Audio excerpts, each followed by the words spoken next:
തിരുവാലൂർ ജ്ഞാനസാഗരം വായനശാലയുടെ ആഭിമുഖ്യത്തിൽ MT Vasudevan Nair, P Jayachandran അനുസ്മരണം സംഘടിപ്പിച്ചു. നാടകപ്രവർത്തകൻ കൂടൽ ശോഭൻ ഉദ്ഘാടനം ചെയ്തു. തിരുവാലൂർ ജ്ഞാനസാഗരം വായനശാലയുടെ ആഭിമുഖ്യത്തിൽ സാഹിത്യകാരൻ MT വാസുദേവൻ നായരെയും ഭാവഗായകൻ P ജയചന്ദ്രനെയും അനുസ്മരിച്ചു. അനുസ്മരണ സമ്മേളനം സംവിധായകനും നാടകരചയിതാവുമായ കൂടൽ ശോഭൻ ഉദ്ഘാടനം ചെയ്തു. വായനശാല പ്രസിഡന്റ് KV പോൾ അധ്യക്ഷത വഹിച്ചു.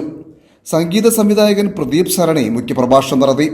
ഗ്രാമപഞ്ചായത്ത് അംഗം വിജി സുരേഷ്, വായനശാല സെക്രട്ടറി PS അനിൽ, കമ്മിറ്റി അംഗങ്ങളായ S Premakumar, Sunil Thiruvalur, PP Vijayan, SC Ratheesh, KT Sajitha, Indu Suresh, John Paul, Jose തുടങ്ങിയവർ സംസാരിച്ചു.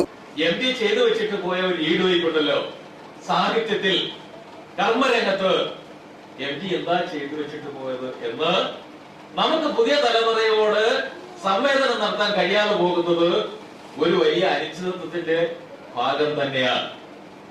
MTയുടെ ഓരോ കൃതി എടുത്ത് നോക്കുമ്പോഴും എങ്ങനെയാണ് മലയാള സാഹിത്യത്തിന്റെ വളർച്ച, മലയാള സാഹിത്യം എവിടെ നിന്ന് എവിടെ വരെ വളർന്നിരിക്കുന്നു എന്നുള്ള ചരിത്രം കൂടിയാണ് നമ്മൾ പഠിക്കുന്നത്. നാലുകെട്ട് 24ാമത്തെ വയസ്സിൽ എഴുതുമ്പോ MTക്ക് അദ്ദേഹത്തിന്റെ ഒരു ഗ്രാമത്തെ കുറിച്ച് മാത്രമേ അറിവുള്ളായിരുന്നു. കൂടല്ലൂർ ഗ്രാമത്തെ കുറിച്ച്, അവിടെ നിന്നിരുന്ന ദായക്രമത്തെ കുറിച്ച്, അവിടുത്തെ കുടുംബ സംവിധാനങ്ങളെ കുറിച്ച്, ഇതൊക്കെ മാത്രമേ അറിയത്തുള്ളൂ അന്ന് MTക്ക്. പക്ഷെ അദ്ദേഹം പിന്നീട് ലോകത്തേക്ക് ഇറങ്ങി ലോകം കണ്ടു. നിങ്ങൾ ഓർക്കുന്നുണ്ടാവും, പത്രത്തിൽ വലിയ പ്രാധാന്യത്തോടുകൂടി എഴുതിയ ഒരു കാര്യം, അദ്ദേഹം പുതിയ തലമുറയ്ക്ക് ആദ്യമായി പരിചയപ്പെടുത്തിയ ഒരു പുസ്തകമുണ്ട്. അദ്ദേഹം ഒന്ന് വിദേശയാത്ര പോയി തിരിച്ചു വന്നപ്പോ കയ്യിൽ കെട്ടിയ ഒരു പുസ്തകം കൊണ്ടുവന്നു. ആ പുസ്തകത്തിന്റെ പേര് ഏകാന്തതയുടെ 100 വർഷങ്ങൾ എന്ന് നമ്മളിപ്പോ പറയുന്നത്. ആരെങ്കിലും വായിച്ചിട്ടുണ്ടോ? ഈ ലൈബ്രറിയിൽ തന്നെ കാണുമെന്ന് എനിക്ക് തോന്നുന്നുണ്ടോ? നാളെ തന്നെ കുട്ടികൾക്ക് എടുത്തു കൊടുത്തേക്കുക. ഏകാന്തതയുടെ 100 വർഷങ്ങൾ.